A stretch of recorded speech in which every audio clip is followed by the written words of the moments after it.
결국 다윗은 살아남았습니다. 담대한 믿음 덕분이었을까요? 아니면 미친 척을 해서였을까요? 다윗은 어떻게 살아남았을까요? 하나님의 말씀은 사무엘상 21장 10절부터 15절입니다. 그날에 다윗이 사울을 두려워하여 일어나 도망하여 가드왕 아기스에게로 가니 아기스의 신하들이 아기스에게 말하되 이는 그 땅의 왕 다윗이 아니니까 무리가 춤추며 이 사람의 일을 노래하여 이르되 사울이 죽인 자는 천천히요 다윗은 만만이로다 하지 아니하였나이까 한지라. 다윗이 이 말을 그의 마음에 두고 가드왕 아기스를 심히 두려워하여 그들 앞에서 그의 행동을 변하여 미친 채 하고 대문짝에 그적거리며 침을 수염에 흘리매 아기스가 그의 신하에게 이르되 너희도 보거니와 이 사람이 미치광이로다. 어찌하여 그를 내게로 데려왔느냐. 내게 미치광이가 부족하여서 너희가 이 자를 데려다가 내 앞에서 미친 짓을 하게 하느냐. 이 자가 어찌 내 집에 들어오겠느냐 하니라. 아멘. 다윗은 사울을 피해 달아났습니다. 그런데 도망친 곳이 이상합니다. 이스라엘의 앙숙인 블레셋의 도시 가드였습니다. 가드는 블레셋 5도시 가운데 이스라엘 국경에 가장 인접한 군사 도시였습니다. 그리고 골리앗의 고향입니다. 다윗이 쓰러뜨린 거인의 이름이 아직도 사람들의 입에 오르내리고 있는데 바로 그곳으로 다윗이 들어간 것입니다. 더 기막힌 것은 다윗이 골리앗의 칼을 손에 쥐고 갔다는 점입니다. 다윗의 최고의 승리를 증명하는 바로 그 칼을 들고 비굴함 속으로 걸어 들어간 것이죠. 두려움은 사람을 이렇게 낯선 방향으로 몰고 갑니다. 평소라면 절대 하지 않을 선택을 하게 만들고 아무리 생각해봐도 안전하지 않은 길인데 안전하다고 믿게 만듭니다. 가드왕 아기스의 신하들은 다윗을 단번에 알아봅니다. 이는 그 땅의 왕 다윗이 아니니까. 그들은 오래전 이스라엘 여인들이 부르던 노래까지 기억하고 있었습니다. 사울이 죽인 자는 천천히요 다윗은 만만이로다. 다윗에게는 최고의 승리이자 영예였던 노래가 이제는 그의 목을 조이는 증거가 되었습니다. 블레셋 아기스 왕의 신하들이 계속 수군거리자 다윗의 손바닥에는 땀이 배고 입은 바짝바짝 타들어갑니다. 다윗은 살아남기 위해 뭐라도 해야 했습니다. 다윗은 대문짝에 무엇인가를 긁적거립니다. 발음을 뭉갭니다. 몸짓을 흩뜨러뜨립니다. 수염에는 침이 흘러내립니다. 골리앗 앞에서 그토록 담대하게 섰던 사람, 사자와 곰을 맨손으로 때려잡던 사람이 이제는 살아남기 위해 스스로 망가지고 있습니다. 성경은 이 장면을 포장하지 않습니다. 다윗을 영웅답게 꾸미지도 않습니다. 다른 누구도 아닌 하나님으로부터 왕으로 기름 부음 받은 사람의 도망길을 적나라하게 보여줍니다. 그것도 가장 초라한 모습으로 보여줍니다. 성경의 정직함이지요. 여러분, 하나님이 사랑하시는 사람도 흔들립니다. 믿음의 사람도 어느 날은 자기답지 않은 선택을 합니다. 기름 부음이 두려움을 없애주지는 않습니다. 우리는 이런 다윗을 보며 한편으로는 안도하며 한편으로는 불편함을 느끼지요. 우리 신앙생활의 모범인물인 다윗도 사실 따지고 보면 우리와 크게 다르지 않구나라는 점에서 안도하지요. 하지만 내 신앙의 이정표 역할을 하던 다윗이 망가지는 모습을 보자니 마음 한구석이 아파옵니다. 나도 이렇게 망가질 수 있으니까요. 살다 보면 누구에게나 미친 척이 필요하다고 느껴지는 순간이 찾아옵니다. 전혀 괜찮지 않은데 괜찮은 척합니다. 속은 썩어 들어가는데 쿨한 척합니다. 웃고 있어도 눈물이 나지요. 다윗의 미친 척을 단지 다윗의 임기응변으로 볼 것도 아닙니다. 다윗의 미친 척은 두려움이 한 인간의 품격을 어디까지 흔들 수 있는지 여과 없이 보여주는 장면입니다. 다윗은 골리앗 앞에서보다 아기스 왕 앞에서 한없이 작아졌습니다. 골리앗은 눈에 보이는 적이었지만 아기스 왕 앞에 서 있는 다윗을 지배한 것은 죽음에 대한 공포였습니다. 밖의 적보다 안의 떨림이 더 무서운 법이지요. 사무엘상 21장은 다윗의 기도를 자세히 기록하지 않습니다. 하나님께서 직접 말씀하시는 장면도 나오지 않습니다. 본문에 뚜렷하게 남아있는 것은 심히 두려워하여 라는 표현뿐입니다. 21장은 다윗이 얼마나 믿음 좋았는지를 말하지 않습니다. 다만 그때 다윗이 얼마나 겁에 질려 있었는지만을 우리에게 보여줍니다. 결국 다윗은 살아남았습니다. 담대한 믿음 덕분이었을까요? 미친 척을 해서 살아남았을까요? 다윗이 두려움으로 인해 자신의 얼굴을 잃어버린 그 자리에서 하나님은 뜻밖의 방법으로 다윗을 지켜주셨습니다. 가드왕 아기스가 귀찮다는 듯 다윗을 내쫓았습니다. 하나님은 왕의 짜증 한 번으로 다윗을 살리셨습니다. 가드를 빠져나온 다윗이 노래하지요. 그 노래가 바로 시편 34편입니다. 다윗은 그 초라하고 비굴한 시간을 지나온 뒤에 이렇게 고백합니다. 내가 여호와를 항상 송축하며 내 입술로 항상 주를 찬양하리이다. 침을 흘리던 입술에서 찬양이 나왔습니다. 자기 얼굴을 잃어버릴 만큼 두려웠던 사람이 다시 하나님의 이름을 부르기 시작했습니다. 여러분, 사무엘상 21장은 다윗이 두려움에 사로잡혀 한순간에 무너지는 모습을 증언합니다. 하지만 한 가지 더 증언을 합니다.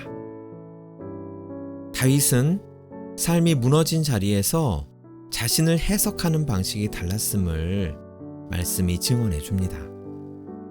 다윗은 그날의 수치를 자기 인생의 마지막 문장으로 삼지 않았습니다. 살아남기 위해 했던 비굴하고 초라한 행동보다 그 순간에도 자신을 버리지 않으신 하나님을 더 오래 바라보았습니다.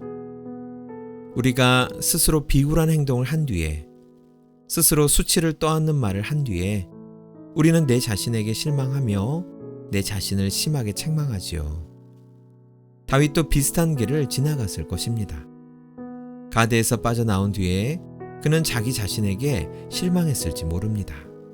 내가 어쩌다 이렇게까지 되었나. 골리앗 앞에서는 그렇게 담대했는데 왜 오늘은 이렇게 속절없이 무너졌나. 그런데 바로 그 밤에 시편 34편의 고백이 나왔습니다. 여호와는 마음이 상한 자를 가까이 하시고 충심으로 통회하는 자를 구원하시는도다. 마음이 상한 자를 가까이 하신다는 말씀은 하나님이 강한 사람만 곁에 두신다는 생각을 조용히 무너뜨립니다. 하나님은 우리가 정돈된 얼굴로 나올 때만 반겨주시는 분이 아닙니다. 침 흘리는 입술, 아닌 척하는 마음, 내 자신조차 내가 싫어지는 날에도 주님은 찾아오십니다. 저도 비굴한 행동을 할 수밖에 없었을 때가 있었습니다. 그때 하도 괴로워서 기도글에 들어가서 하염없이 찬양만 불렀습니다. 하나님께 부르짖을 힘도 없고 상황을 하소연할 의지도 없었습니다. 음정, 박자 상관없이 나오는 대로 한 곡이 끝나면 또 한 곡을 그저 불렀습니다. 목소리는 점점 갈라졌지만 마음 깊은 곳에서는 다시 숨이 돌아왔습니다. 찬양하는 동안 내 안에서 가장 크게 떠들던 자조하는 마음, 책망의 소리가 조금씩 힘을 잃어갔습니다. 여러분, 우리는 두려울 수 있습니다. 무너질 수도 있습니다. 기도보다 계산이 먼저 나오는 날도 있습니다. 문제는 그 다음입니다. 내 초라함을 계속 곱씹고 있을 것인지, 아니면 바로 그 자리에서 다시 하나님의 이름을 부를 것인지 우리는 선택해야 합니다. 다윗은 가드에서 왕답게 보이지 않았습니다. 그러나 하나님은 그런 다윗을 버리지 않으셨습니다. 오늘의 내가 침묵과 불안 사이에 서 있다면 길고 화려한 기도가 아니어도 됩니다. 하나님, 저를 붙들어 주세요. 그 한마디가 무너진 입술에 다시 놓이는 첫 음표일 수 있습니다. 하나님께 기도드리겠습니다. 하나님, 두려움에 삼켜져 기도의 말조차 잃어버린 날에도 저를 놓지 말아 주소서. 제 초라한 모습보다 저를 지키시는 주님의 손길을 더 깊이 보게 하소서. 무너진 입술에 다시 주님의 이름을 얹어 오늘도 찬양으로 숨쉬게 하소서. 예수님의 이름으로 기도드립니다. 아멘. 묵상 질문을 드립니다. 두려움이 나를 작아지게 만들 때 나는 하나님께 나아가기보다 어떤 표정과 행동으로 나 자신을 숨기고 있습니까? 하나님은 여러분을 두텁게 사랑하십니다. 오늘도 두려움보다 크신 하나님의 손길 안에 머무시기 바랍니다.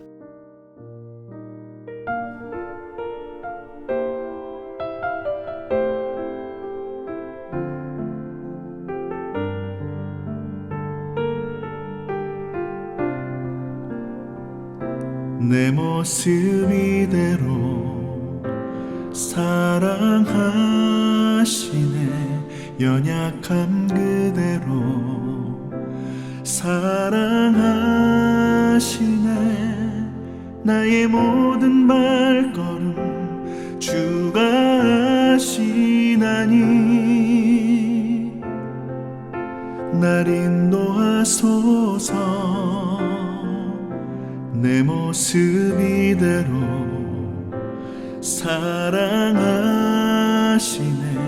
연약함 그대로 사랑하시네. 나의 모든 발걸음 주가 하시나니 날 인도하소서. 주의 날개 아래 거하는 것,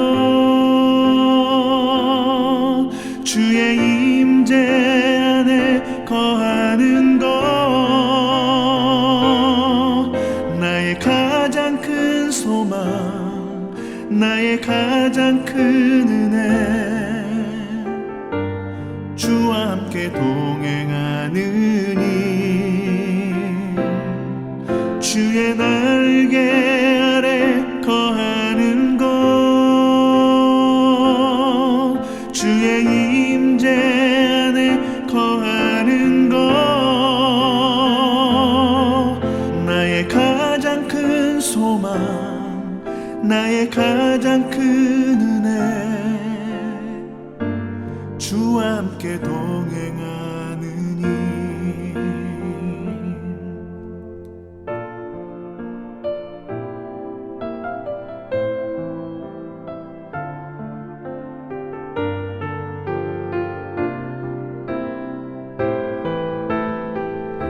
내 모습 이대로 사랑하시네. 연약함 그대로 사랑하시네. 나의 모든 발걸음 주가 하시나니 날 인도하소서. 주의 날개 아래 거하는 것, 주의 임재 안에 거하는 것,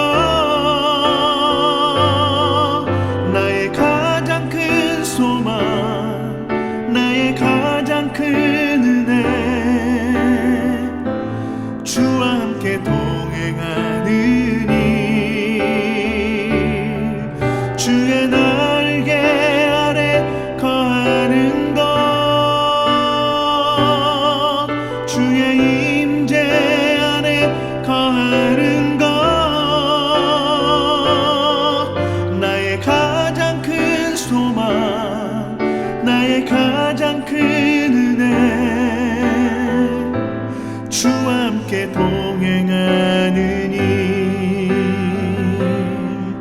나의 가장 큰 소망 나의 가장 큰 은혜 주와 함께 동행하느니 주와 함께 동행하느니